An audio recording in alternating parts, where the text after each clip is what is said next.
Hello, everyone. We're here again with another sad live stream. So I'm going to focus most of this live on Bradley Klose, who is a 16-year-old young man with autism who went missing back in April. And sadly, his remains were found this week, and it has been confirmed that those remains were Bradley. So we're going to talk about Bradley. Also going to talk about the really sad news, the sad press conference that happened very late last night, my time. I do have the bulk of the press conference on my channel. I didn't include like the little intro that was done and the very end where the journalists were kind of just like shouting out questions. So the press conference for Elijah was very short, only like 6.5 minutes when you take out the irrelevant stuff. So that is on my channel if you want to go and watch it. They didn't take any questions. The journalists were shouting questions at them as they were leaving. But all they wanted to say really is where Elijah was found, and that they confirmed through DNA analysis that the remains were those of 4-year-old Elijah. So I'll talk about that a little bit, but mainly Bradley. And Bradley's case, I covered it back in May, and it reminded me then, and still reminds me, a lot of Sebastian Rogers' case, that Bradley was only a year older than Sebastian. Bradley 16, Sebastian 15. Different in that Bradley went missing in the day. He left work. He left all of his stuff in his locker at work and then just walked away and was never seen again. So kind of like Sebastian in a way, that Sebastian just seemingly left in the night rather than in the day, but was never seen again. Like no sign, no sound, nothing. So anyway, yeah, that's what we're going to do. We're going to say a few hellos and some thank yous. Because before the stream even started, Krista donated yet another $49.99. You are so generous, Krista. Thank you so much. And Purple AJ hopping in once again with 10 gifted memberships. Let me just get that up. 1 second. Here we go. 10 gifted memberships. And those have gone to, let's see, Casey Marie, Elizabeth, Eileen, Michelle, Irish 84, Strawberry Wine.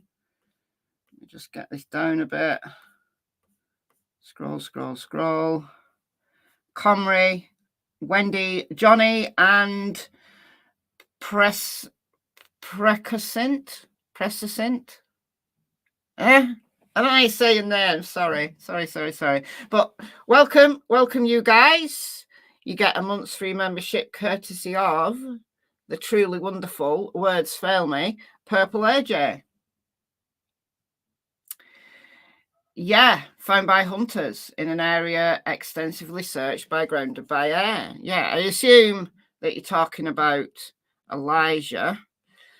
Some of the details that came out initially on Elijah's. We'll do Elijah first, actually, because, like I said, I want to concentrate most of this live stream on Bradley and the similarities between Bradley's case and Sebastian's. But even Elijah's case has got some similarities in that the amount of searches that were done for little Elijah's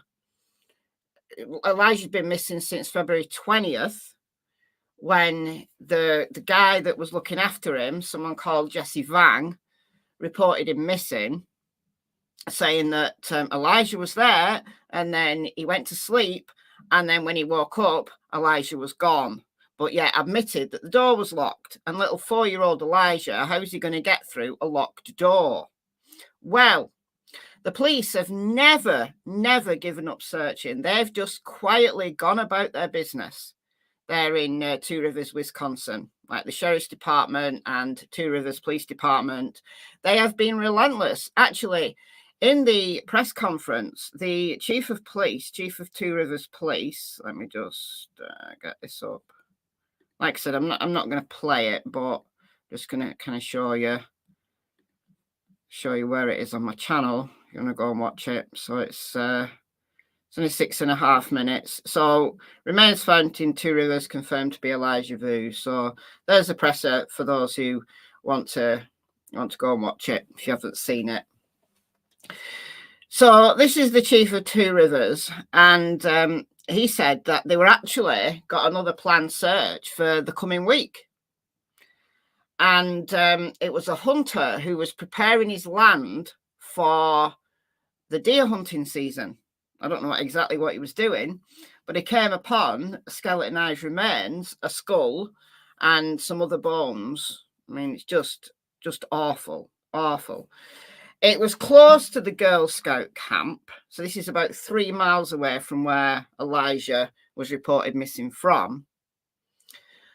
And a heavily wooded area, but it was near the Girl Scout camp, not in the Girl Scout camp, but near it on private land. And the landowner had actually searched his land, like previously.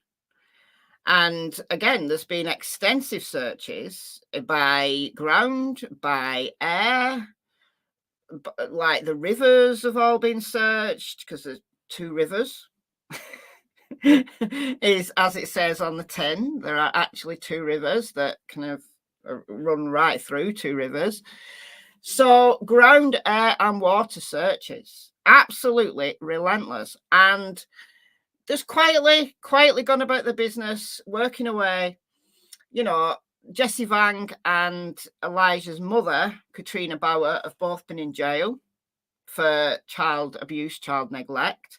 So they've both been in jail since, I would say, the day after. It was very soon after Elijah was reported missing that these 2 were arrested. Now, the journalists were shouting to the police, like at the end, like, when will we get the autopsy results? Are you gonna file homicide charges? But they just left. They weren't going to answer questions. They basically said they've said everything in this press conference that they are allowed to say at the moment. So we don't know the exact cause of death for Elijah. We may never know the exact cause of death for Elijah because it was skeletonized remains. He's been out there since February 20th. And I do think he has been in that location. Now, often, you know, these lowlifes who murder babies or who are so negligent that the baby dies and then they panic, they move the body. Think Adam Montgomery as an extreme case. Adam Montgomery carried around, like even to the point of putting Harmony's body in a work freezer for a week. Carried around Harmony's remains, like squashing it into like a small bag. Just awful, absolutely awful, for about 3 months. Until finally he went and discarded what was left of Harmony's remains. 5-year-old little girl, carrying her around, squashing her into a little bag. So the remains have never been found. We don't exactly know where Adam Montgomery finally dumped the what was left of Harmony. So yeah, people do move bodies around. However, in this case, I don't think his body's been moved around because Jesse Vang and Katrina Baur have both been in jail. Yeah, Holly. He folded her up. I mean, just horrendous. He's one of the extremes. He's the extremes. But in Elijah's case, I think that body has been there the whole time. Unless Jesse Vang confided in somebody who is, you know, yet to be found, and he or she moved the remains.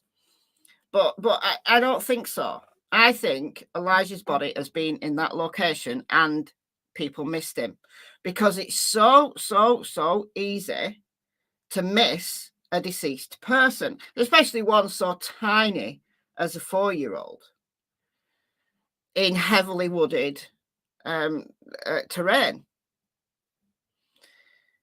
Because, as I say again and again and again and again, a dead person cannot assist in their own recovery.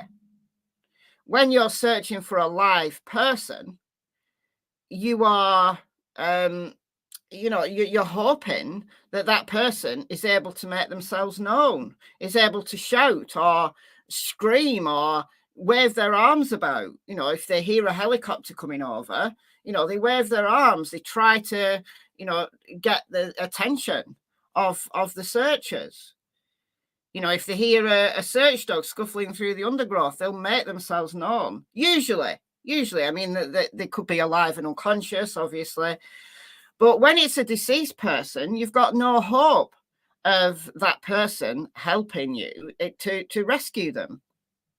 So it's so easy to miss a body, even an adult. It's easy to miss, especially from the air. Because if you're under a thick canopy of, trees, or you're, in a ravine, you're not going to be seen from the air. Like, people think, oh, this area's been searched because the helicopter's done lots and lots of circles, or they've had drones out. I know technology these days is fantastic, that they can highlight on, certain colors and stuff, and highlight on things that are tiny on the ground. But they can't see through things. So they can't see through a canopy of leaves. They can't see through rocks. And if that body's hidden, if that body's been, in a shallow grave, there's no way that they can find that person by air. Now, for several hours, there's a possibility that heat-seeking technology might find them, even a body, even if it's been deceased for a few hours. But bodies cool.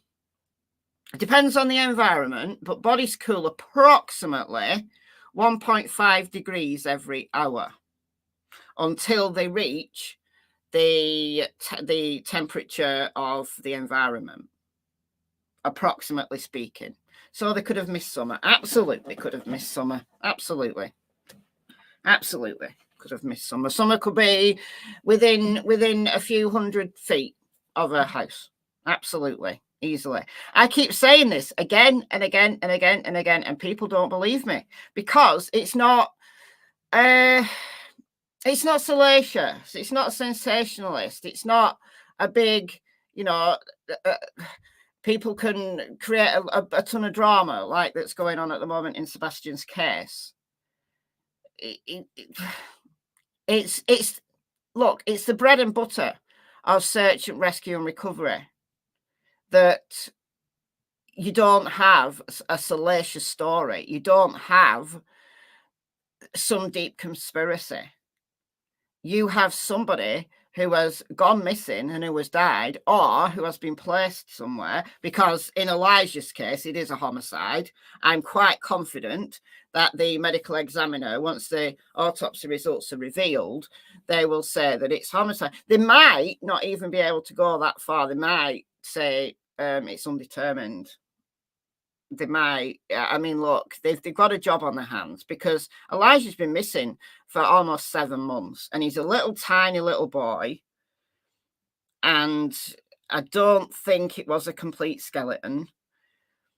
So they might not be able to determine the actual specific cause of death. I think they might determine the manner of death from the totality of the evidence, because medical examiners will take on board, what the police tell them about the circumstances. In the medical examiners in autopsy reports tend to do, like at the beginning, like a short narrative, what they've been told as a background to the autopsy. And it might come to the totality of the evidence that he's 3 miles away. He can't possibly have got through a locked door. Jesse Vang himself said the door was locked. He can't get through a locked door. It's impossible for that little lad to have escaped. Is it possible a 4-year-old could walk 3 miles before they die? Yeah, of course it is. Of course it is. But the totality of the evidence, given the evidence that they've got against Jesse Vang and Katrina Baur already regarding child neglect and child abuse, I think the totality of the evidence will tell the professionals that this is a homicide. So I'm fully expecting Elijah's manner of death to be homicide. But Elijah's mother, Katrina, and Jesse Vang, they've been in jail. There's no question about them being innocent, in my opinion. Constitutionally innocent till proven guilty in a court of law, judged by a jury of your peers and all that stuff. But factually, there's no drama here. I don't think anyone else is likely to have done it. So there's no drama in Elijah's case. But why was he missed? 7 months of intense searching. Why was he missed? Well, because it's very easy to miss a body who can't, by definition, assist in their own recovery. And when that body is in dense woodland, you could literally be a foot away.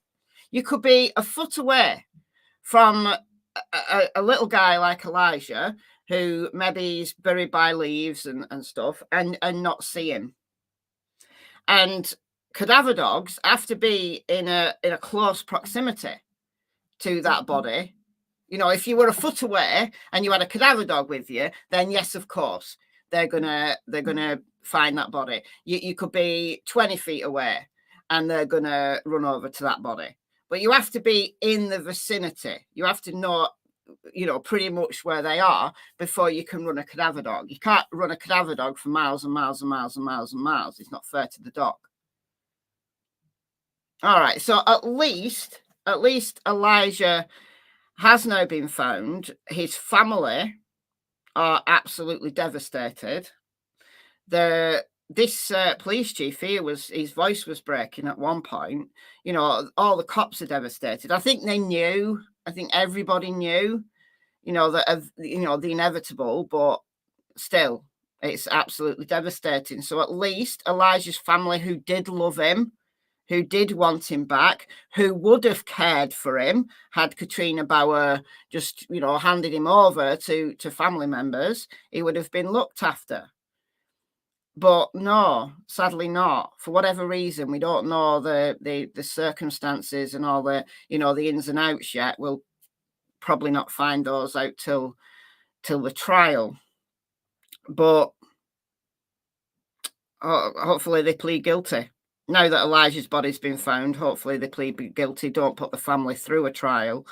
And we do, we get to know there's no death penalty in Wisconsin. So the best we can hope for is a miserable life in prison.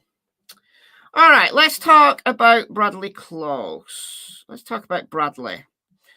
So Bradley Klose, 16 years old, just a year older than Sebastian.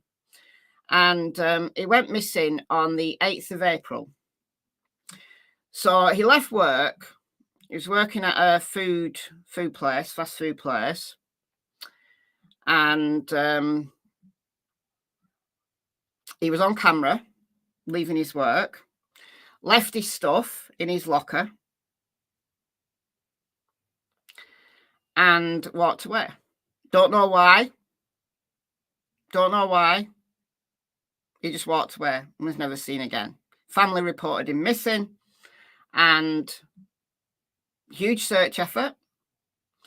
And it turns out Bradley's remains were actually found very close to where he worked. Now, these news reports that I'm going to show you are somewhat confusing on the location. So this one is, what's this? Arizona Central. I've got about 3 or 4 police news reports that I want to read you, because although the details are very similar, they're different. So the precise location where Bradley's body was found, I'm a little confused by at the moment. Can I give a brief road so far with Elijah's case? I've got videos. I've got videos on Elijah's case if you want to like get the backstory. It's actually a very straightforward story. The morning of February 20th, Jesse Vang, who'd been looking after Elijah for his mother, Jesse Vang and Katrina were in a relationship. He'd been looking after him because Katrina wanted him to be a man. 4 years old, wanted Jesse to make him a man. Okay, so Elijah was being abused by Jesse Vang, making him stand in the corner for hours and hours and hours for absolutely no reason, just not looking after him, just not looking after him at all. So I don't know whether Elijah was murdered or whether it was just so serious and neglect that he just died. I don't know. But yeah, Jesse reported him missing on the morning of February 20th. And the cops didn't believe Jesse, Katrina, lots of text messages between them. There was photos on their phones of Elijah being abused. Absolutely horrendous. Elijah's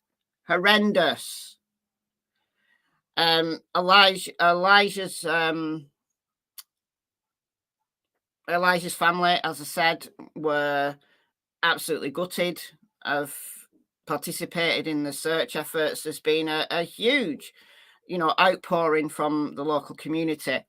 Everybody's been out there helping, and Elijah was there the whole time, I would imagine. But unfortunately, it's like looking for a needle in a haystack. So Katrina and Jesse are in jail on child abuse and neglect charges. The wheels of justice are moving slowly. There's been numerous hearings for them, but they've been in jail the whole time. So next steps, possibly homicide charges. They're going to have the evidence, though, first to file for homicide charges, but we'll see. So that's the Elijah's case in a nutshell, honestly. But like I said, the press conference is only 6.5 minutes. So I guess start there and work back. All right. Okay, so back to Bradley. So Bradley left work on the afternoon of April the 8th, leaving everything in his locker. He's seen leaving work. He's on his own. There's no signs of foul play. People just think he wandered off. Okay. The remains of a Peoria teen who has been missing for 5 months was found in North Phoenix. Bradley Klose was reported missing on April 8th, according to Peoria police. On Monday morning, so this was, 5 days ago, Phoenix police were west of the Dean Hills Recreation Area near 67th Avenue and North Pyramid Way. And don't worry, we're going to get the maps out and stuff. I'm just going to overview his case first of all, because I'm confused about exactly where his body was found. So this was so sad, so sad for his family. This is a heartbreaking end to the search for Bradley. This is the family's statement. Our family is in mourning and kindly ask for privacy as we work through this difficult time. Though this is not the outcome we hope for, we praise God for answering our prayers and shining a light on Bradley. There appears to be no foul play or suspicious circumstances involved in his death. The department, which is handling the investigation into the cause of death, said no suspects were being sought in the case. Last seen leaving his workplace near Lake Pleasant Parkway and Happy Valley Road. Again, I'll get the map up in a bit. Phoenix police on Tuesday said they're investigating his remains following an unknown trouble call. what that means, near 67th Avenue and Happy Valley Road. The remains were matched with Klose during an autopsy by the medical examiner's office. So I'm guessing DNA results come back fairly quick these days, but I'm guessing they've perhaps identified him via dental records initially. Because if the remains were found Monday, and then these reports are confusing, so confusing. So on Monday morning, Phoenix police were west of the Dean Hills Recreation Area conducting a death investigation. So is that the same death investigation? Phoenix police on Tuesday said they're investigating new remains following an unknown trouble call. So I think he was found Monday. We have to wait for the autopsy. Phoenix police spokesperson Sergeant Brian Baur did not reply to the Arizona Republic on Tuesday when asked about the accuracy of TV reporting that the remains found on Monday were skeletal. Well, they are actually reporting that the remains were skeletal, but if it'd been out there since April, then quite possibly they were skeletal. This is Fox 10. Human remains found on Phoenix Mountain, identified as missing Peoria teen. Let me play this little report here. It's less than a minute long. Fox News alert this hour, and we have a sad update on a missing teen case from back in April. Peoria police are confirming that 16-year-old Bradley Klose has been found dead. Klose went missing after leaving work back in April. Police said the teen was autistic and considered him endangered. Earlier this week, remains were found in a remote area near 67th Avenue and Happy Valley Road. Police have now confirmed those remains were of Klose. His family releasing a statement saying in part, quote, "This is a heartbreaking end to the search for Bradley. Though this is not the outcome we had hoped for, we praise God for answering prayers and shining a light on Bradley." The family also thanking Peoria police and the community for their help in the search. All right, so that's all that tells us. So Fox 10 says that he was found on a mountain range. It's a bit of an exaggeration. And we are now learning one of the robbers arrested in that.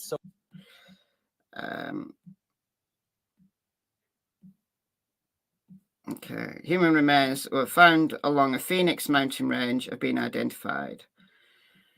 Peoria police say 16-year-old Bradley Klose reported missing on April 8th after he was last seen walking out of work near 75th Avenue and Joe Max Road. Even that confuses me. I'll show you for why when I get the map up, because I've got all my pins in. On September 9th, police were investigating a death near 67th Avenue and Happy Valley Road after skeletal remains were found in the area. But the police haven't confirmed. Whether they were skeletal. But if he's been out on a mountainside since April, I would imagine, given the heat in Arizona, given animal activity, I would imagine that they would be skeletal. The victim has since been identified as Bradley. Police say there does not appear to be any foul play. No suspects are being sought. This obviously is not the outcome that everyone is hoping for, so that's his family's statement. Again, and this is a map. All right. This is a map. So hold that thought. For those who haven't heard at all about his case, I did a video back in May. So this is on this channel on May 15th. And I made the comparison between Bradley's case and Sebastian's case. Obviously, Sebastian been missing since February 26th. Yeah, there is a mountain range. Yeah, but the confusing element is where the news are all reporting he was found. How did he get to Arizona? He lived there. Bradley lived there. I mean, how did he get to Arizona? He lived there. So he was working in Peoria, living in the area. He was found very close to where he left work. I'll show. Well, let's. I'm getting ahead of myself. Oh, thank you, Lamala, for the $1. That's very kind of you. Thank you so much.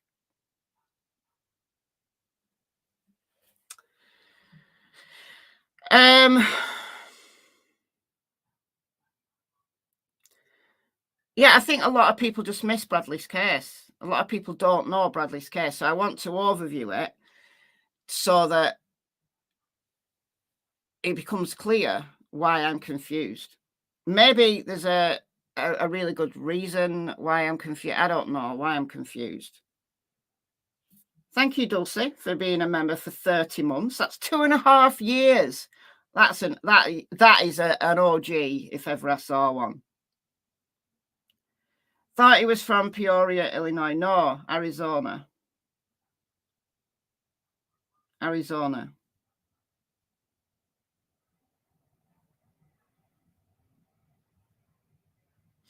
Okay. So this is the video that I made in August, much like Sebastian Rogers, another missing autistic teen. And so half of it was on that, and then half of it was on what we talked about in the live stream yesterday, if you were here. Whether it's possible for mud to mask the scent. If Sebastian fell in the retention pond, which was really muddy, would that mud, at least temporarily, have masked the scent and confused the scent dogs? So the second half of this video was on that. So it was like a two topic video, I guess. So I'm going to play the first half of it because it overviews Bradley's case for those who weren't familiar with it. You must have missed this video. But it was back in May, so you may have forgotten. This on your screen is Trevor Farthing. He's been missing now for over 7 years, just 18 miles away from where I live. And this is some of the footage that I've been looking for Trevor. And it is, again, like a needle in a haystack. We know roughly where Trevor, we know where he left, we know where he was last seen. We have an area where his phone was found, but yet no Trevor. But, you know, it's about, I don't know, it's miles of fields and woodland in between where Trevor was last seen and where we believe Trevor was heading for. And it is like a needle in a haystack. And I've been out there, like, trying to pinpoint Trevor's last moves, like SF Investigates was in the short videos that I showed you yesterday. The SF Investigates has been out there in Hendersonville looking in the area where Sebastian went missing from, really doing a decision point analysis, trying to work out, well, what would the mindset of Sebastian have been?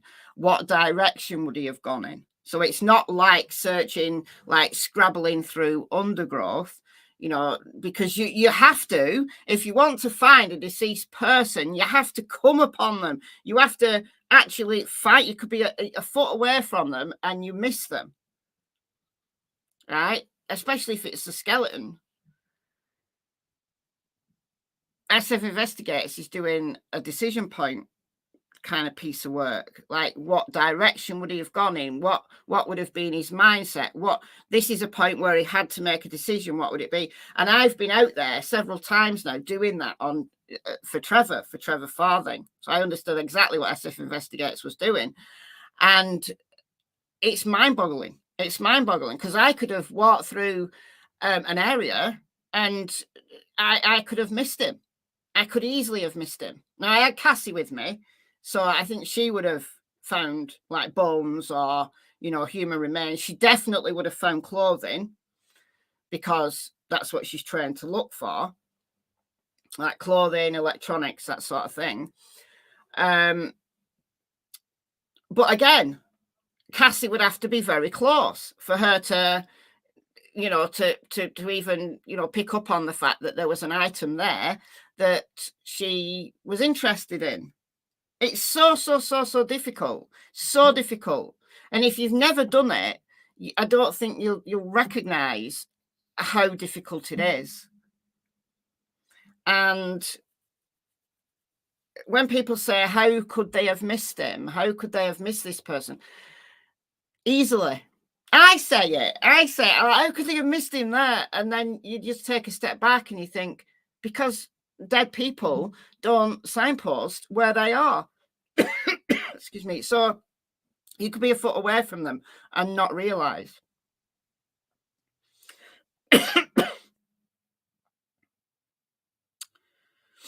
So, all right. So I'm going to play this for, well, first half of this video, just to give you the basic background on Bradley and why I think he was very, very close to where he went missing. All right. Good morning, everyone. My name is Michelle. I hope you're doing well. Welcome to another video. It is Wednesday, the 13th of May. And in this video, I'm going to talk about Sebastian Rogers, but we're going to talk more broadly about missing. Sorry, guys. Someone at my door. Please hold. So annoying.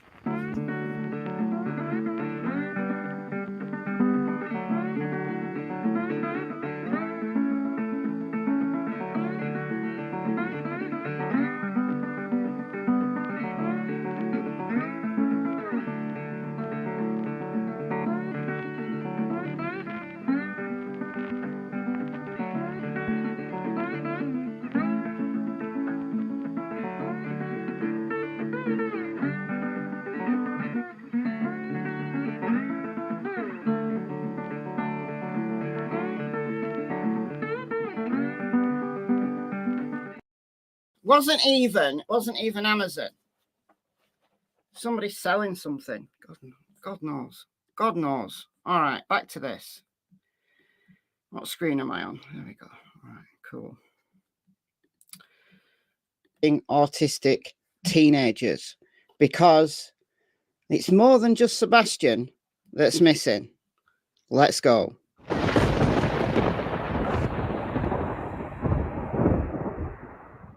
So let me direct you to this case. This is Bradley Klose. He's 16 years of age and he's been missing since April the 8th from Peoria. Do we say that? Peoria in Arizona.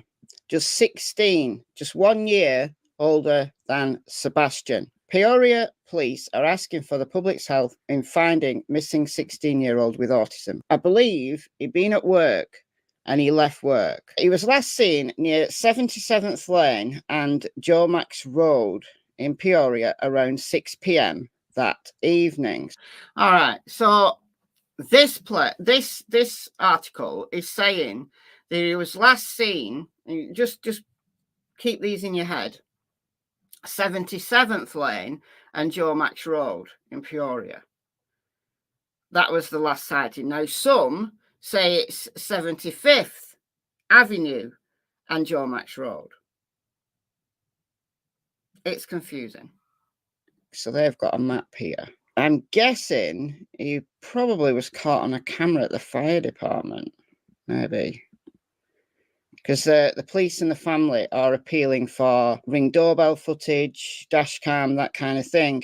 And look, when you look at it from this viewpoint, it looks like there's a river there, New River. But when you go to satellite view, the river's gone. It looks like just dry. It's very built up. That's global warming for you. So that's where he's come from. He was heading east, apparently. So if he went into that neighborhood, loads of houses, loads of Ring doorbells, very kind of tightly knit houses there. But could he have wandered off into the desert? It appears that he did wander off into the desert. Could have wandered off into the desert quite easily from there. So he's been missing for over a month now, 16 years of age. Family of missing teenager with autism asked for help in search. So Bradley Klose, silver alert was issued for the teen who DPS consider endangered. His family has spent every waking hour of every day searching for him. He was last seen walking out of work where cameras spotted him near the intersection. Michelle, you make it sound like they found Sebastian Rogers. Please make it clear. Where does it say that Sebastian Rogers has been found? Sorry, I'm confused. Remains of missing autistic teen found in Arizona. Full stop, period. Sebastian Rogers, who we're going to talk a little bit about, and Elijah Vue, who we have talked about. And then on the thumbnail, it says Bradley Klose, a lot like Sebastian Rogers, because I see some big similarities between the two cases. And then in the description box, I've got Bradley Klose, Sebastian Rogers, Elijah Vue, and missing hashtagged. And then all of the links are about Bradley.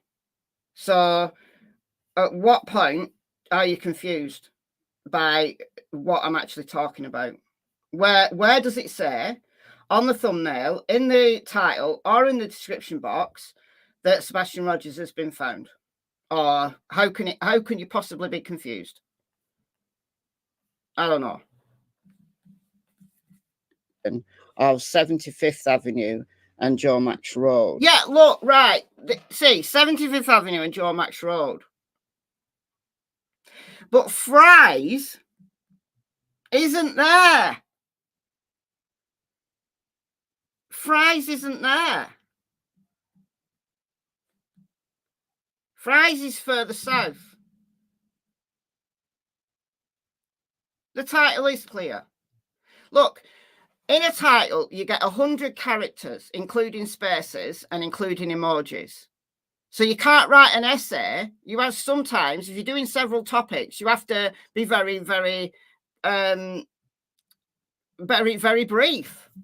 That's why Sebastian Rogers and Elijah Vue, I've not got anything written about what I'm going to talk about in Sebastian or Elijah because I didn't have the space. And then I used the title that these news pieces are using. I use a similar title so that, like, for the algorithm, if your title in your description box match, that's good for the algorithm. So I use the same words. Missing Peoria teens remains found. So remains of missing autistic teen. Human remains found in mountain range. I use similar words. All right. I could have put on mountain. I didn't have any more characters. Anyhow, I'm not arguing. I've got a Bradley Klose written in a massive font on my thumbnail. How is it confusing? How is it confusing that I'm not talking about? How is it confusing?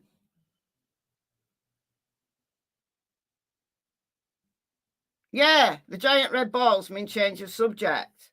That is a period, like a full stop, as an emoji. So it's like, it stands out. It stands out. Like if I put a full stop, people would be like, what was Sebastian Rogers doing in Arizona? It's like, no, this is something different. Like this is something different. Oh dear. All right. I'm not gonna mention it. All right. So again, this is confusing. Okay, so a camera spotted him leaving work, but the last sighting was on a road. Left his wallet, his cell phone, his computer book bag, all in his locker at Fry's, his Aunt Terry Spitz said. He's 6 foot, 150 pounds, brown hair, brown eyes, last seen wearing a teal blue shirt and black pants and shoes. He's autistic and everybody's concerned that he left. He hasn't got anything to drink. He didn't have any food or water with him. It's every parent's worst nightmare. We had a search party last Saturday, so this is back in April, with over 100 people just combing the desert, going through all these houses with flyers, trying to get ring footage. The next move will be to retrace his steps and continue to spread the word. We are not holding up very well. Every day, just not being somewhere searching, you feel a tremendous amount of guilt. And there's just a lot of tears, a lot of sadness, and a lot of what can we do? We know he's out there. We just want to get him home. If Bradley somehow sees this, we just want him to know his family loves him and we want him home. So there's a full list of missing persons in Arizona right here. So again, like in every state throughout the United States, and in every county in my country as well, there's a lot of people missing, thousands and thousands of people missing in my country as well. So this puts his last missing across the other side of the river. So that's the fire department. But again, turn left, going into the desert. But why? Why are these autistic kids running away? What's going on? Well, all right, so this is the link between Bradley Klose going missing, autistic teen, and Sebastian Rogers going missing, also an autistic teen. Sylvia, remember, for 28 months, another OG. Confuse you for a second, then you reread. Good stuff. Good stuff. I like people who reread. That's good.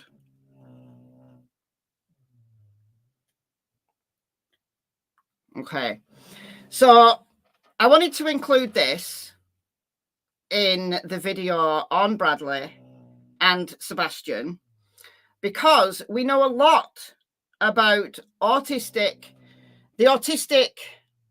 mindset, if that's the right word. Now, look, if you've met one person with autism,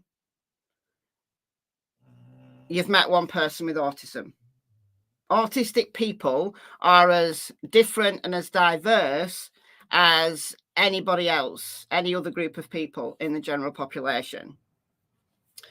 Fun fact, I measure really high on autism diagnostics. I've never been diagnosed with autism, but I measure really high. There's a questionnaire survey type thing that's used during autism diagnoses, at least here in the UK, and I measure really high on it, but I've never bothered seeking a diagnosis. It wouldn't affect my life in any way. Just saying, right? If you've met one autistic person, you've met one autistic person. If you've met two autistic people, you may see very few similarities between them because they're different. But there are some commonalities, especially in autistic children. Autistic adults tend to learn to either mask or cope, right, with life. Autistic children have sometimes yet to learn that. So things like getting completely overwhelmed by noise or lights, like, you know, just being really sensitive, like from a sensory point of view. That's quite common in autistic people. Feeling the need to be on your own is another thing. Feeling a need to be in an enclosed space or a dark space, that's another thing. And feeling the need to just bolt. When everything else overwhelms you, you just have to get out. You literally just have to get out. No explanation, nothing will change you. Well, you just have to go. All right. Okay. So I'm massively troubled by noise and lights. I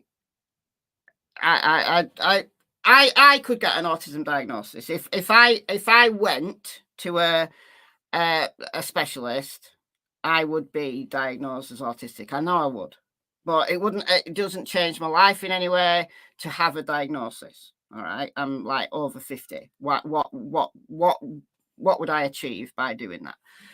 Anyhow, the link I wanted to make between Bradley and Sebastian is sensory overload, the need to be alone, and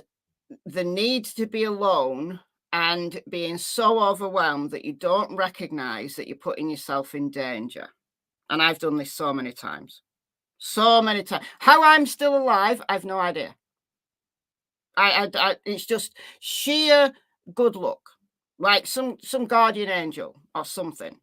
But unfortunately, for some people, the guardian angel's having a vacation. The guardian angel, I don't know, went out for a tea break and something really, really bad happens. Anyway, wanted to include this in this video, and I think this is a good place to have this as a reminder about stress in autistic people and the possibility that autistic young people will elope and put themselves into dangerous situations. Oh, autism advocates have been talking about the reasons why autistic kids, autistic teenagers, autistic people sometimes just walk away. The Autism Society of Greater Phoenix is breaking down research on autistic teens and concerned that some of these kids are wandering off and putting themselves in danger. Just last weekend, so this was 7th of May, so 17-year-old Dennis Harvey was reported missing in Phoenix. And just a few hours after speaking with his parents on May 7th, they found their son. So Dennis Harvey, 17-year-old autistic teen, wandered away, just walked off, but they found him. However, Bradley Klose's family isn't breathing a sigh of relief. The 16-year-old with autism has been missing since April 8th. Dennis Harvey Jr.'s parents say they struggle to keep their son with autism safe at night. He's just not a typical runaway teen. He does have special needs. Like I said, the cause and effect, he just does not comprehend. He doesn't get that, said Kathy Harvey. Olivia Fryer, Executive Director of the Autism Society in Greater Phoenix, says, running away can be common for autistic young people. They might become overwhelmed with emotions and not sure how to handle the feelings they're experiencing. By running away, that seems like the best option at that point in time. Dennis's parents say their son sometimes reacts this way. Kids with autism, it's very common. They go into flight mode. They just take off because their brain can't comprehend whatever is going on at that time. In Bradley Klose's case, the family said he walked out of work one day and never returned home. When I started hearing these safety concerns about what we call elopement, which is just when someone just wanders away, whether it could be purposeful or maybe they're attracted to, let's say, a body of water, it's something that is still fearing me. And I wanted to work with my own child and help others prevent those situations from happening, Fryer said. Fryer also has a child with special needs. She says what's inside the home should protect them. We have more locks on our doors to keep our children in and know at night that they're safe and secure versus worrying about keeping others out. So you're locking your kid in rather than locking invaders and burglars out. Because teens with autism are more vulnerable to the internet, Autism Society of Greater Phoenix offers resources to families to prevent their child from having a conversation with someone they shouldn't talk to. Our kids sometimes struggle to make connections with others. We want to encourage them to build friendships, but they have to be able to do that in a safe environment. So does that sound familiar to anyone who's been following Sebastian's case? All right, so I go talking about Sebastian for the rest of this. So if you want to go and watch that video, it's from May 15th of this year. And you've heard the first half. The second half, I go into talking about, could Sebastian have wandered off because he felt overwhelmed? I think, right, personally speaking, and I've said this time and time and time and time again, I think Sebastian was struggling because he was a teenager, because his home life wasn't perfect, because there was this looming threat that he would have perceived as a threat, even if it was meant for his, meant for his own good, I guess. Going living with Seth and doing online school, he absolutely did not want to do. And I think this night, he overheard something on the phone. When Katie was on the phone with Chris, I think he overheard something, like them talking about him. And they may not have even been talking about him in a nasty way, but maybe talking about him going living with Seth. And I think it triggered him. And I think he walked off. I think he walked off, not to run away permanently, but to calm down. And he's out there. And I think he's very close by. I really do. And cases like Elijah Vue, where search parties just missed him. Even the landowner searched his own land and didn't find him until just accidentally one day, like found a human skull. It's so easily done. And then in Bradley's case, we now have another autistic kid who's, you know, they can work. Like Bradley had a job, but they're still autistic and they're still prone to sensory overload, prone to feeling this intense need to get away. And Bradley just left everything, left his phone, left everything in his locker. So I don't know whether something happened during that day at work. Maybe he had an argument with a customer. Maybe he just felt completely overwhelmed. Maybe it was busy and he just left and he never came home. Okay. Would that be the same as Sebastian? He just felt he needed to get away and he never came home. All right, so this is the Fox 10 article for Bradley. That's Bradley, by the way. Did I play that one? I played that one. Yeah, I played that one. This is the map that Fox has given us as to where the remains were found. Right, so North 67th Avenue and West Happy Valley Road. Okay. Now this article, I think it's this one. It's that one that we've... Okay. This one says Phoenix police were west of the Dean Hills recreation area near 67th Avenue and North Pyramid Parkway. Right. This article says that human remains were found in a mountain range. Authorities in Arizona say the human remains found in a mountain range earlier this week are those of a missing teen. Peoria police said the skeletal remains located in the North Phoenix mountain range near 67th Avenue and Happy Valley Road on Monday are identified as 16-year-old Bradley Klose. The teen was last seen alive in April, reported missing 5 months. Phoenix police notified Peoria investigators they were working on death investigation. Klose was last seen on April 8th in Peoria. According to investigators, the teen left his work that evening and was walking near 75th Avenue and Joe Match Road around 6 p.m. Okay. Autism spectrum. All right.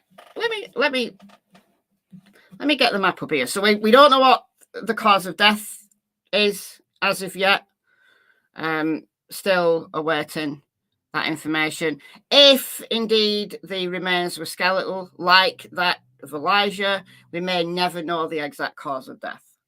It may be a totality of circumstances that helps them determine the manner of death, but we may never know the exact cause of death unless that cause of death is evident in the bones. So let's say, for example, there's signs of spinal bones being broken or the skull being fractured, and they'll be able to tell whether those those fractures happened before death or after death. They can tell that kind of stuff. So if those kind of things are evident in the bones, then they'll use that as a cause of death, or at least a contributor to the cause of death. But we may never fully know. All right, let me get the map up here and just want to show you why I'm confused. I've got to share my entire screen because I've got pins. I've got pins in my Google Earth that I can't put on Google Maps. All right, so this is Peoria. All right. All right, so the last known sighting was up here. This is what we were told in April. All right. So we've got Joe Max Road, and this is 75th Avenue. All right. 77th Avenue is a bit up here. Because I thought at first, the first report that I read was 77th Avenue, which is, I think it's that one. And my eyes are so bad. But I thought, oh, he's walked past the fire department and he's been caught on their camera. But then we get told, actually, it's 75th Avenue, which is along here. Lost it now.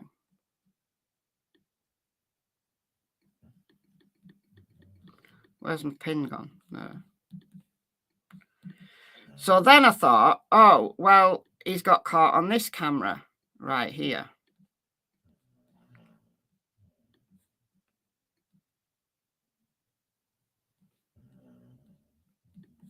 Maybe there's a camera here somewhere.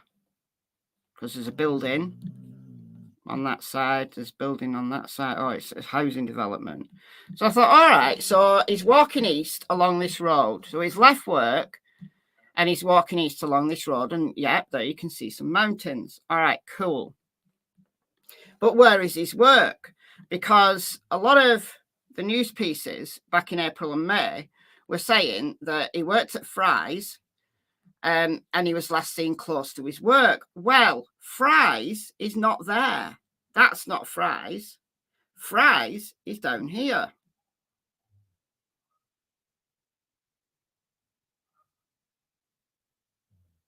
Fry's is here. All right, this is where he worked. Food and whatever that says. Can I go down to Street View on there? Oh, I can. All right, so it's called Food and Drug. Fry's, Food and Drug.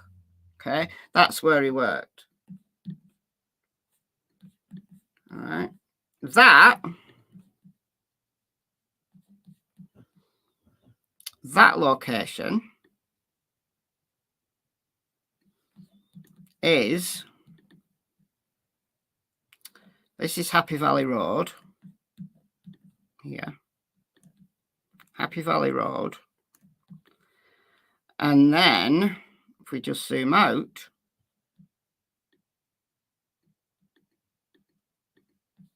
this is 67th Avenue. So if we go back to this news report,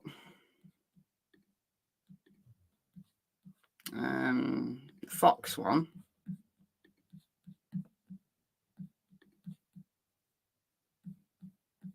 with the map, they've put the human remains found. Obviously, this is just an approximate. Happy Valley Road and 67th Avenue.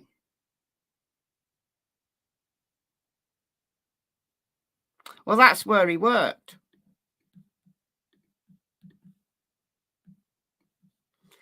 Happy Valley Road and 67th Avenue. So when I saw that, I was like, I am so confused. I am so confused. 67th Avenue, can you see that? 67th Avenue. Hold on, I'll make it bigger. Because I can't see. Hold on. There we go.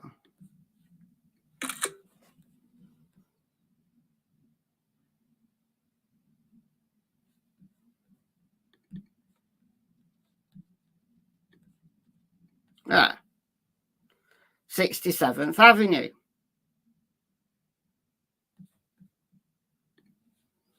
So that's where Fox News are telling us that human remains were found.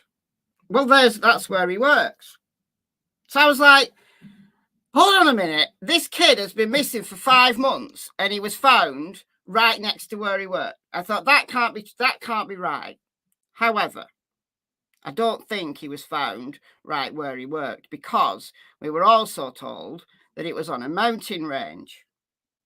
We're also told in another news report that it was 67th Avenue and North Pyramid Parkway, which is here. This is North Pyramid Parkway. It becomes 67th Avenue. Right, 67th Avenue. This is North Pyramid Parkway coming down here. And then this is 67th Avenue. And this is where Bradley left, leaving everything in his locker at Fry's Food and Drug. All right. So I thought, let's put all this information together. We've got North Pyramid Parkway. We've got 67th Avenue. We've got Happy Valley Road. West, another news report says it was west of this recreation ground, because at first I thought they'd found him on the recreation ground.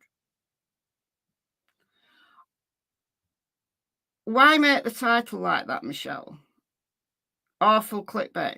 Oh, I'm not talking about the title again. If you can't read, I'm sorry. Go away and, I don't know, take some lessons or something. Okay. All right.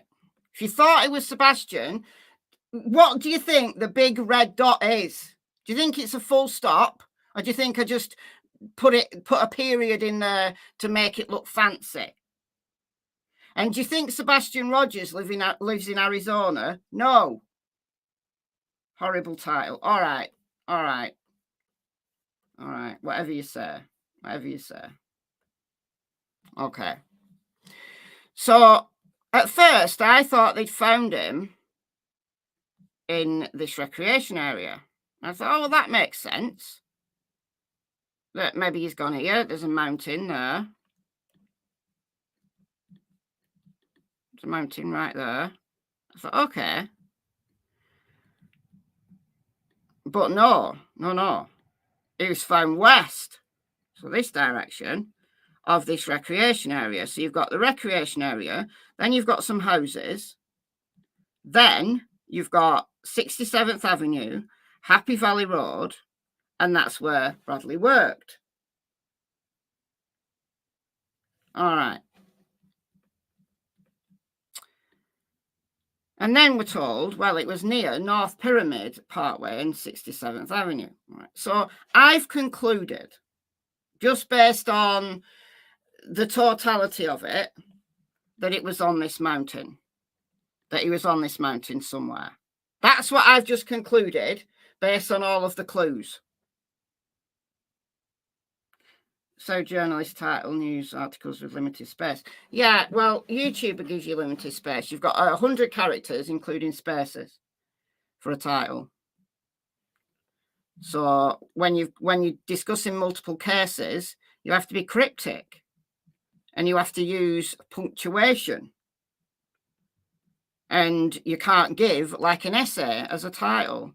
So you have to hope that your reader will understand that, yes, it's a cryptic title, but they'll also look at your thumbnail and see the name on the thumbnail, Bradley Klose. And also they'll read your description box, where all of the articles that I've put in the description box for further reading of my audience are all about Bradley Klose. All right, cool. So unless I'm told otherwise, I'm going to assume that Bradley was found somewhere around this mountain. So, like in the middle of everything. So we've got one news report saying it was west of this recreation area, Deem Hills Recreation Area, which is here. So this mountain is west. 67th Avenue and Happy Valley Road. So it's close. But Bradley's body could not have been found there. That's not a remote area. That's where Bradley worked, Fry's Food and Drug. But also, it's off North Pyramid Parkway and 67th. So it has to be here somewhere. So literally, if I'm right, literally, Bradley has walked out of his work, turned east, and I don't know, maybe climbed this mountain. However, I thought, well, that makes sense. That makes sense. But what was this sighting over here then?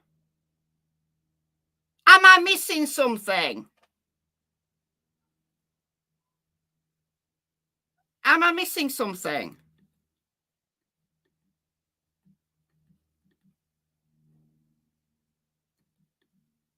I mean, because all of the news, all of it reported that Bradley's last sighting was on Joe Max Road, and then it was a toss-up between 75th Avenue and 77th Avenue, which is a bit up here. So anybody looking for Bradley, based on that information, where would they have gone? So he's walking east along this road. You'd start looking here, wouldn't you? You'd start searching this area of desert because it's right there. Or maybe you could have just turned right here and gone down here and gone into this desert area right here. So I'm wondering whether everyone's been confused by the information that was put out in the media initially. And not just put out in the media, it was on his missing poster as well. So is it possible that Bradley came out of work, walked up here for some reason, and then walked back to this mountain? Yes, absolutely. It is possible that he went maybe around here, up here, past this camera, and then went up here and then climbed this mountain. Because it could well be that Bradley was found this side of the mountain rather than this side of the mountain. If so, then yeah, maybe he's done a big circle, a big square, and got caught on a camera here. And then it's just ironic that he's right back here on this mountain, which is right near his work.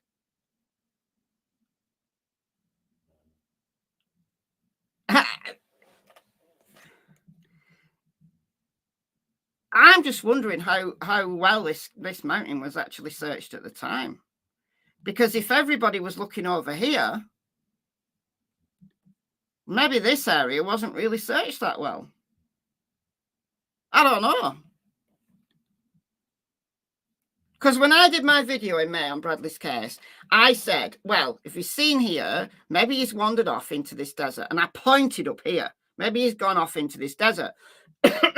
So if I'd have been in this area and I'd have been out there searching for Bradley, I wouldn't have searched down here. I would have searched up here. Thinking, well, if he's last seen here, he's either gone up there or down there. And if he's not been caught on any ring doorbells, he's not gone into these housing developments. So I'd have been combing this area. And then if I couldn't find him here, I'd go down here and think, oh, well, he's doubled back a bit and took a right. I would not have been looking on this mountain, which is like so close to his work.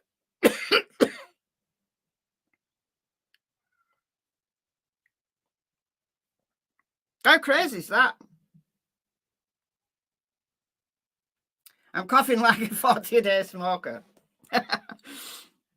I do have a bit of a cough. I'm a bit under the weather. I've been sleeping a lot. I am a little bit under the weather. I've not got a cold. I just feel a bit, nah. But this is a pretty tough mountain. So what's that called? Mount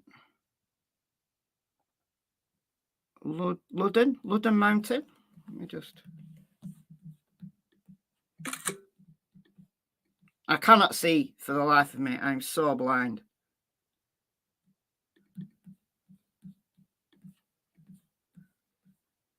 Ludden Mountain.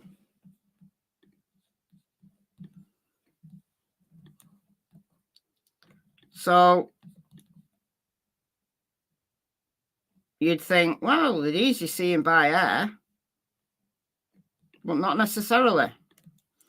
Because if you go down, like you can't obviously go right down to street level because it's a mountain, but you've got all these like craters, like little ditches, not craters, like little ditches.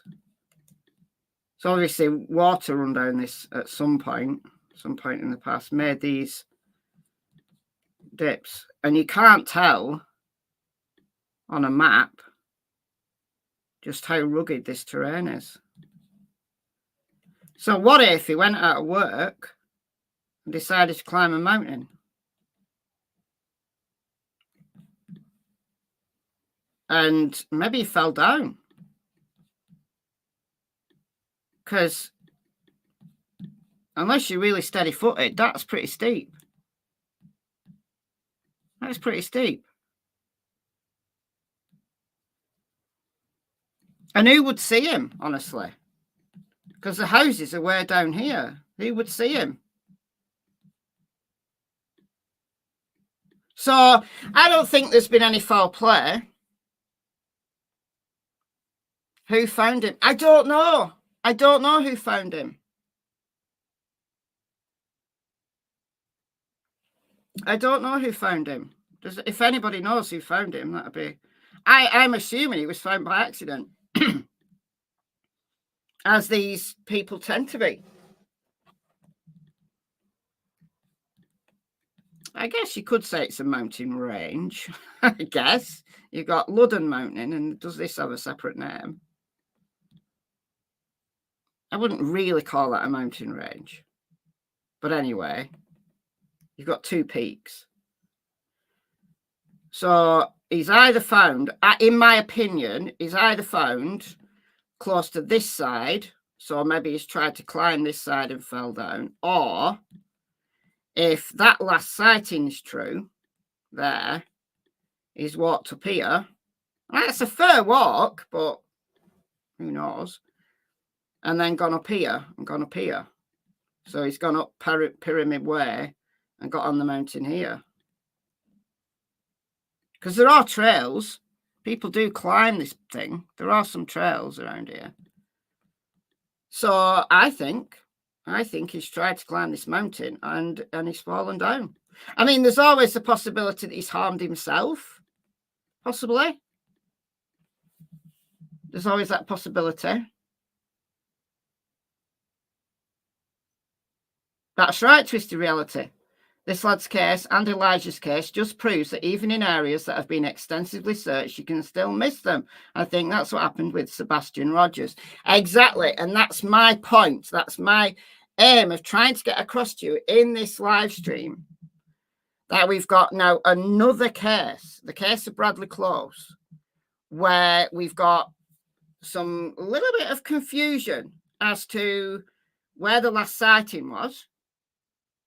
And possibly, if Bradley was actually up here, if it was confirmed that the person caught on camera here was Bradley, because it may well be that that person caught on camera actually wasn't Bradley, just someone similar to him, because this is a very built-up area.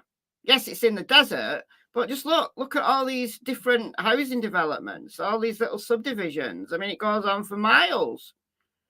So it's absolutely possible that there's a teenager in the area that looks a bit like Bradley. So the person caught on the camera actually wasn't Bradley. Now, I don't know, because all we've got is the camera footage from Bradley leaving work, which was down here at Fry's. So either Bradley did go up here and then came back and came along here and climbed this mountain for whatever reason, walked around. I mean, he could have walked all the way through these houses, but I think if he'd gone through these houses, I think he would have been caught on numerous Ring doorbells, because these are, let's just go down to one of these streets. These are quite densely packed houses.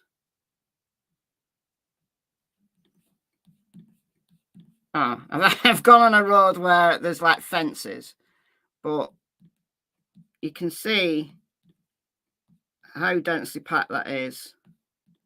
I think if he'd walked through all of these housing developments, I think somewhere along the line he would have been caught on someone's camera. So I don't think he walked through these houses, and that's why he wasn't caught on cameras and why he's been missing for so long. Because my speculation back when I did the video in May was that, well, if he's not caught on any of these Ring doorbells, then he's gone in the desert. So, like I said, I would have combed this area. This would have been my first search area, this area here, which is fairly flat. I mean, it's not absolutely flat, but there's trails all over the place. People obviously walk through here. I mean, I bet it's like dog walking heaven through here. All right, so easily accessible. So that would have been my first search area.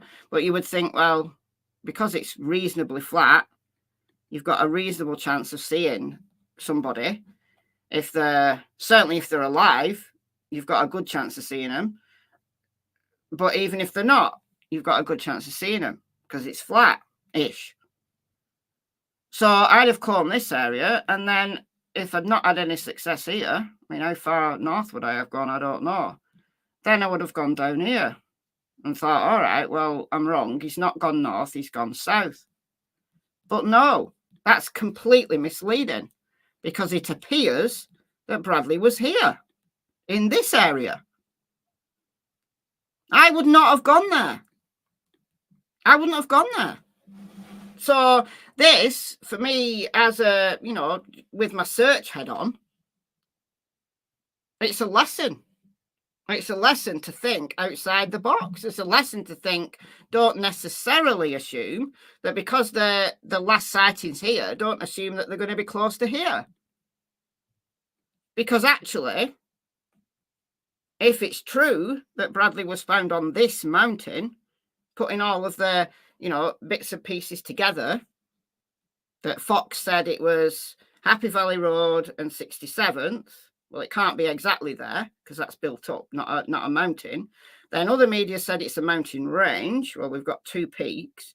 And then another news piece said it's off North Pyramid Parkway, which is this that comes down here, and then it becomes 67th Avenue.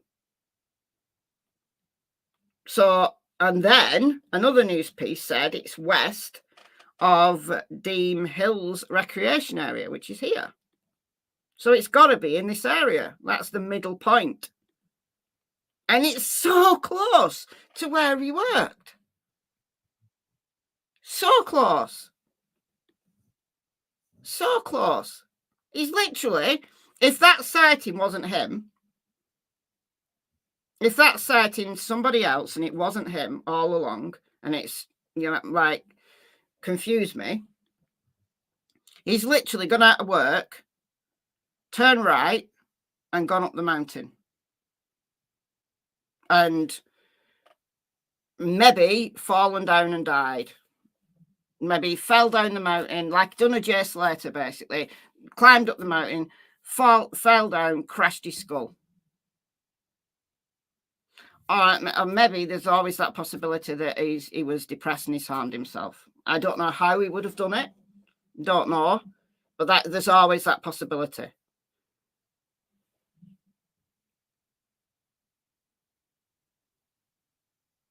How far can he go on foot? Well, he's 16 years old. He's going to be, we don't know of any physical disability. So that's not very far at all. I mean, as the crow flies, from Fry's to there, half a mile. So if you went to the road, so 0.09 miles, so call it 0.1 miles, right? And then along there, 0.48 miles, so half a mile approximately. And then up this mountain. I've just put the pin in, just randomly placed the pin, so it could be up here. That's another half a mile. So it's not very far. Not very far at all. Even if you'd gone up here and gone that way, it's still not that far. It's only like maybe doing that route there, round there, up there. Why would you go up there? I don't think that sighting was him, honestly. Unless there's a reason why he went there. So can you tell us who has been found? Why don't you go back to the beginning? Why don't you listen to the name that I'm talking about? All right, so I think possibly that wasn't Bradley. But if it was Bradley, what decision did he make? What mindset was he in to come out of work, go that way? Could have gone up there and along there and then back. But he wasn't caught on any cameras, so he's not gone through this housing development to get there.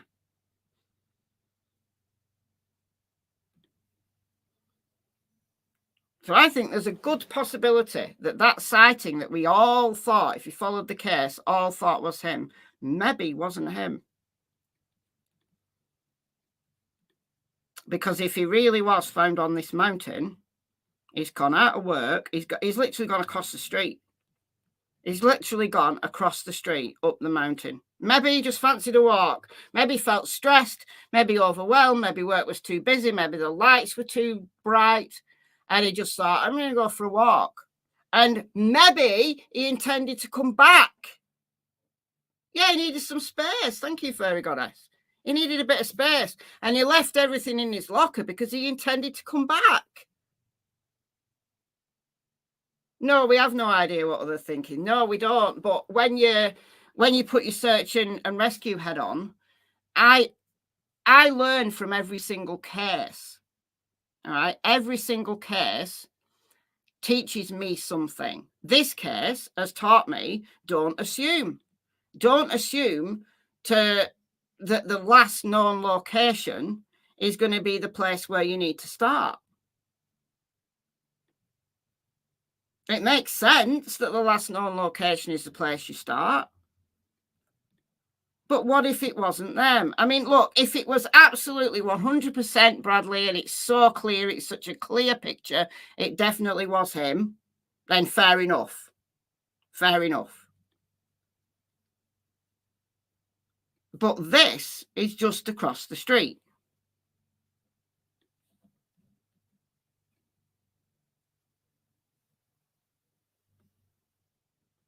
Whoa. He's just taking me to a door. I want to go back to this. There we go.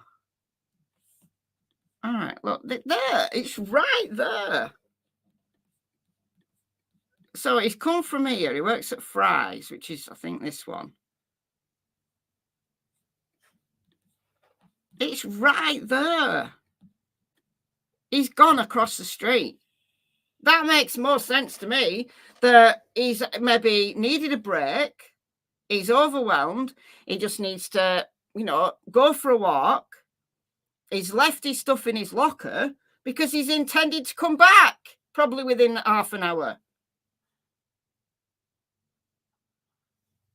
And maybe he's just gone up the mountain and fallen.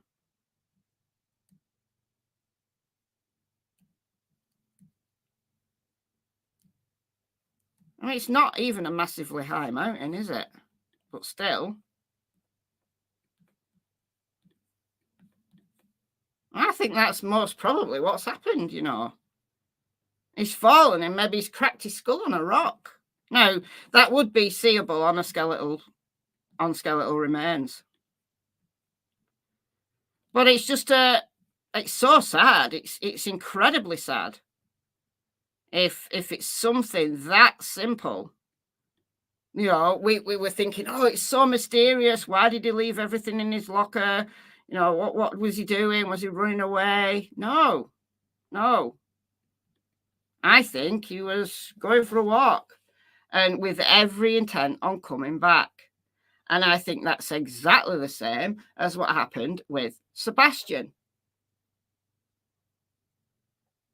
That's it. An autistic person in a state of overwhelm will go to the closest non-peoply place to collect their thoughts and calm down.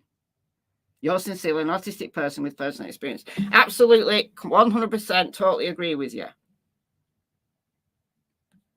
It doesn't make that much sense if he was feeling overwhelmed and he wanted just to clear his head, for him to walk along here, which is like busy, walk up here, which, all right, fair enough, this is desert, but why go up here and then walk back along here, which is also a busy road, to get back to here? Maybe, possibly, you like going for a long walk. I mean, that's what? Is that going to be 3 miles, maybe? So do a quick. So 1 mile, just rough and ready. Nearly a mile, so it's 2 miles.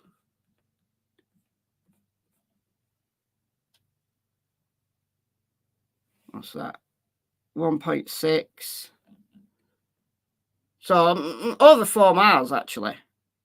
Like to go like along there. Again, he can't have cut through these housing estates because I think he would have been seen. So up there, along there, and then onto this mountain and then died. It's possible, but I think it's more likely he's gone out of work, left everything behind because he just needed to go for a walk, got across the street, decided to, climb the mountain. Maybe he didn't even intend to climb all the way up to the top of the mountain. And he's slipped, he's fallen, he's cracked his head, and he's died. And nobody's found him because people were looking over here. He might have had other undiagnosed medical issues, absolutely. But I really don't think there's any foul play involved, and the police have said that they don't believe there's any foul play. There's just no evidence at all of it. So I'd be interested. I'm going to keep my eye on this case closely because I want to know what his cause of death was, if they can find it, what his manner of death is, and I want to see if the police release anything else or even the family. Now, the family have said that they want privacy, so maybe they're not going to, talk publicly, but I just want to know a little bit more about the location he was found in. Like, am I right? Am I in the right spot here at Ludden Mountain? So I want to know that. I want to know his cause of death, if they can ascertain it. And I want to see this camera footage.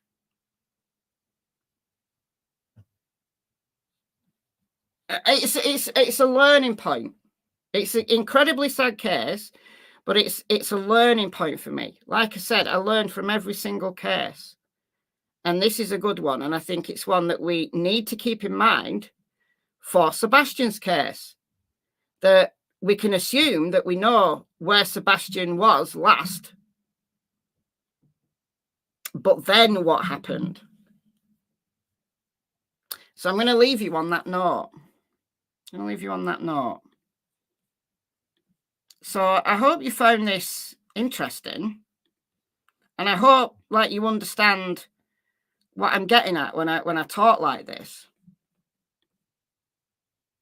That every case, even if they're very different in some respects, like Bradley went missing in the day, he was working and he left work and he didn't come back. Sebastian went missing in the night, like not working, just disappeared. But for me, as soon as I heard about this case, I thought, no, that has relevance to Sebastian's case, and even more so now.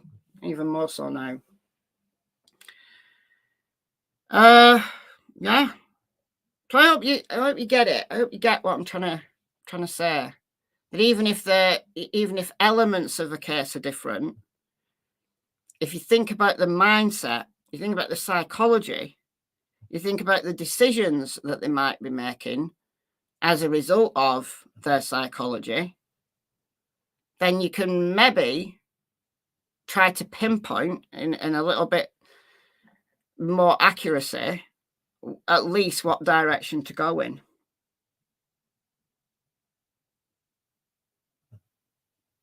And really sad, but at least now his family can lay him to rest.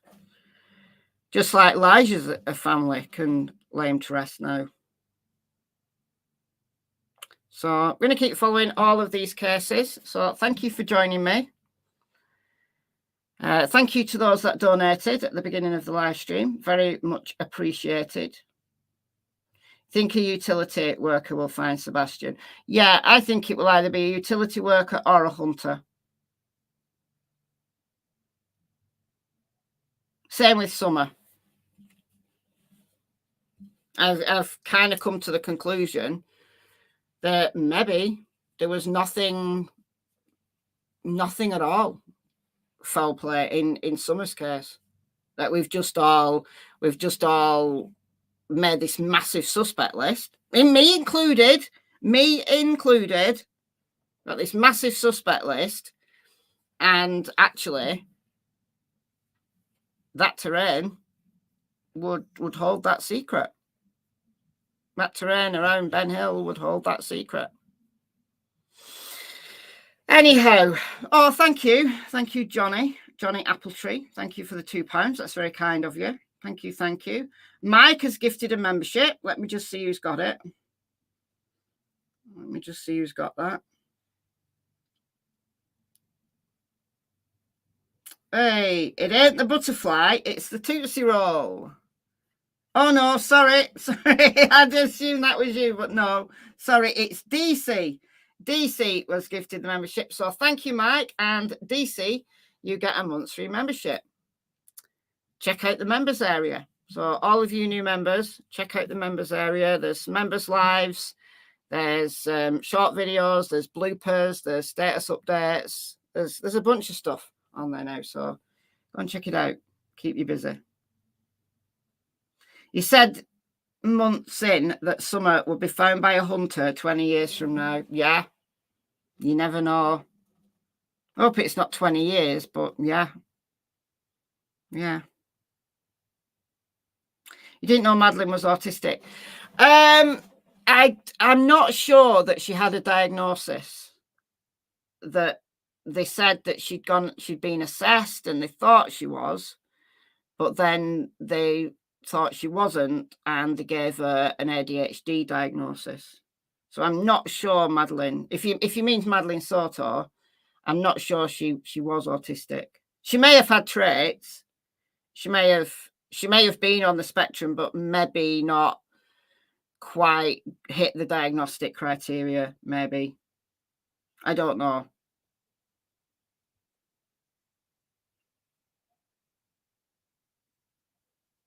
Yeah, Madeline had more reason to go and live in the woods than most. Absolutely. I think anybody would have wanted to go and live in the woods, compared with living at home with Stefan Stearns and a mother that was enabling him, in my opinion, allegedly. Janet Lee, EDS UK. Welcome. Thanks for joining. Welcome to the Secret Agents Club. Go and check out the members area. The dog and Nick, yeah, stuff is crazy. Yeah, I haven't talked about it at all today, as you've noticed. I've kept it totally onto the cases and nothing at all about the drama. But if you want to go and listen to some, I don't know, nonsense, me talking about all the nonsense, then go back and watch yesterday's live stream. But I didn't want to talk about it again today. I wanted to keep it strictly to the cases. The cases are the things that are the important part. Everything else is just window dressing. All right. Thank you all. Thank you for the donations. Welcome to the new members. Thanks as always to the mods. Enjoy the rest of your day. Happy Saturday, and I will see you next time. Bye, guys.